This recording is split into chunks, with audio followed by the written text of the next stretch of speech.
آپ نے نام سنا ہوگا حضرت جنید بغدادی کا، یعنی سب سے بڑے ہمارے صوفی، ان سے ابتدا ہوئی، مجھے کہتے ہیں مڈ لگا، بہت بڑے، لیکن وہ صوفی نہیں تھے، وہ خلیفہ بغداد کے دربار میں ایک پہلوان تھے، ایک بہت بڑے ریسلر تھے، جیسے آپ کے یہاں گاما پہلوان نہیں تھا اور دنیا میں مشہور تھا، تو جنید بغدادی بھی مشہور تھے، اتنے بڑے پہلوان، تو کوئی ان کا مقابلہ کرنے کے لیے تیار ہی نہیں ہوتا تھا۔ تو ایک روز وہ دربار میں بیٹھے ہوئے، خلیفہ بھی ہے، تو ایک دبلا پتلا کمزور سا آدمی،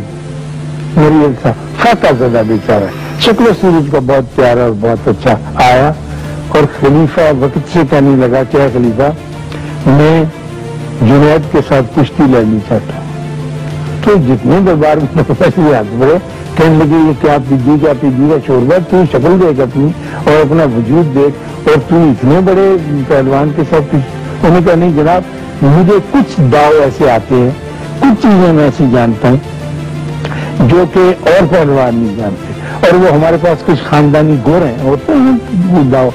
تو وہ میں لگاؤں گا، اور آپ کا جو اتنا بڑا نامی گرامی رستم زماں ہے، یہ چاروں شان چیزیں ہیں۔ حضرت جنید بھی سنتا یہ بات بہت حیران ہوئی، اور کچھ تھوڑا سا گھبرائی بھی، اللہ جانے ان کو کچھ ایسا راز آتا ہوگا۔ انہوں نے کہا ٹھیک ہے، میں تیار ہوں۔ چنانچہ وقت مقرر ہو گیا،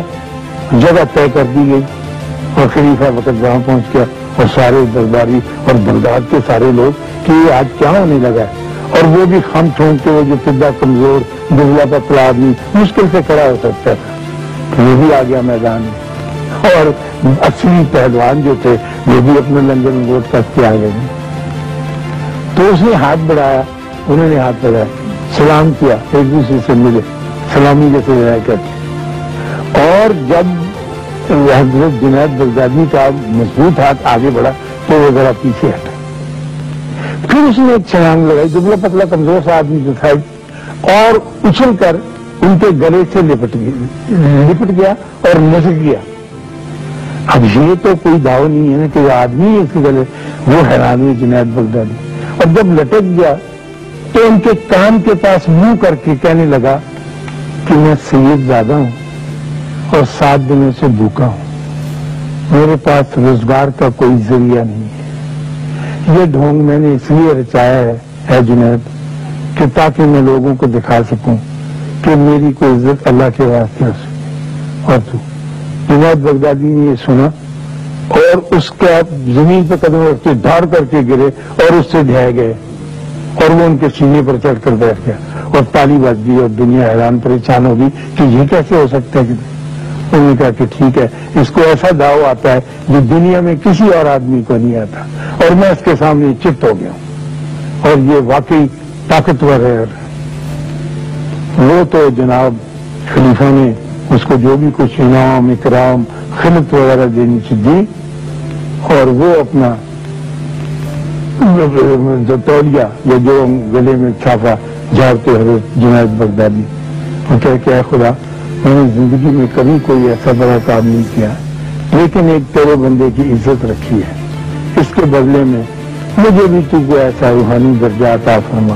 جو تو اپنے بڑوں کو دیا کرتا ہے۔ تو وہ ولی کامل ہے، اور ان کی جو تعلیم ہے، ان کی جو شکشا ہے، وہ یہی ہے کہ انسان کو کبھی بھی ذلیل،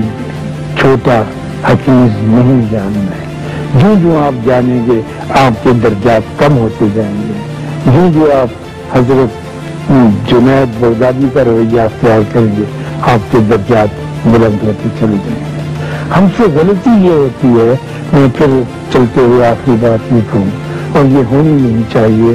کہ ہم چھوٹے سمجھے بغیر پہلے تو ایک بات کچھ منہ سے نکال دیتے ہیں، اور پھر اپنے تکبر میں اضافہ کرنے کے لیے اس چیز کو ترا امتیاز بنا لیتے ہیں جو آپ کے کمال کی وجہ سے نہیں ہوتا۔ بچوں کے نمبر آ جانا، آپ کا خوش شکل ہونا، آپ کا چہرہ اچھا ہونا، آپ کی رنگت پوری ہونا، اللہ کے راستے یہ عطائے خدا بندی ہے۔ اس کو تم اپنی تلوار بنا کر لوگوں کی گردنیں نہ اتارتے کرو، اور خدا نہ خاصہ اگر ایسا وقت آ گیا کہ صرف آپ کی ذات ہی اس کو رہنے لگی، آپ یا آپ کے بچے جیسا، تو یہ زندگی گزارنی بڑی مشکل ہو جائے گی،